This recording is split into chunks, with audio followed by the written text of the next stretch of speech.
మహిళలు తలుచుకుంటే సాధించలేనిది ఏదీ లేదని మంత్రి సీతక్క పేర్కొన్నారు. తెలంగాణ మహిళా సహకార అభివృద్ధి సంస్థ లైట్ హౌస్ సెంటర్ను ఎమ్మెల్యే అరకిపూడి గాంధీ, కార్పొరేటర్ వెంకటేష్ గౌడ్తో కలిసి మంత్రి సీతక్క ప్రారంభించారు. మహిళలు ఆత్మవిశ్వాసంతో ముందుకు సాగాలన్నారు. శిక్షణ తీసుకున్న మహిళలు తమ కాళ్లపై నిలబడేందుకు ప్రభుత్వం సహాయ సహకారాలు అందిస్తుందన్నారు. మహిళా సంఘాల్లో సభ్యులుగా ఉన్న వారికి ప్రభుత్వం అండగా ఉంటుందన్నారు మంత్రి సీతక్క.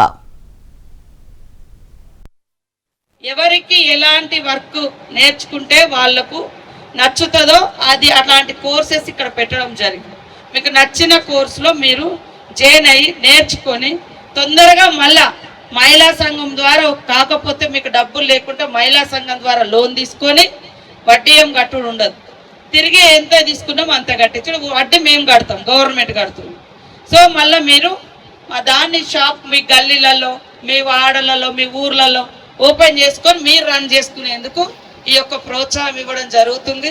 సో మీ అందరికీ కూడా శుభాకాంక్షలు, ధన్యవాదాలు. మరి అడ్వాన్స్ బతుకమ్మ శుభాకాంక్షలు, దసరా శుభాకాంక్షలు. మీరందరూ కూడా ఉన్నత స్థానంలో ఉండాలి. మనతోటి ఏమవుతుంది అని అనుకోవద్దు. మాతోటి ఏమవుతుంది అనుకోని మేము అక్కడే ఉంటే మేము ఇక్కడ దాకా మీకు పరిచయం అయ్యేటోళ్ళం కాదు. ఎక్కడో మారుమూల గ్రామాల నుంచి వచ్చి ఈరోజు ఈ పొజిషన్